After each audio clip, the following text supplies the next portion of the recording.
नमस्कार सर, तुम्ही आमच्या कंपनीमध्ये जॉबसाठी अप्लाय केला होता. राहता कुठे? MP म्हणजे नेमकं कुठे? मीरा पार्क. बरं, शिक्षण किती झालंय तुमचं? MP आता याचा अर्थ काय? Matric pass.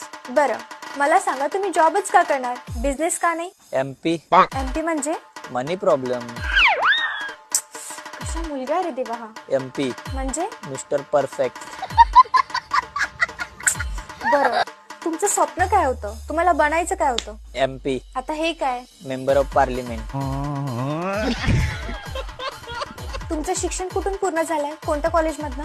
MP म्हणजे? माधवराव पाल. अरे काय माणूस आहे हा, कोणाला घाबरतो की नाही? कोणाला घाबरता तुम्ही? MP आता हे काय? Mummy papa. भाई मारो मुझे, मारो मारो मुझे, मारो मारो. अरे तुम्हाला आमच्या कंपनीचा ऍड्रेस कोणी दिला? MP म्हणजे? माय पार्टनर. काय नाव काय त्या पार्टनरचं? MP आता MP म्हणजे? माधुरी पवार.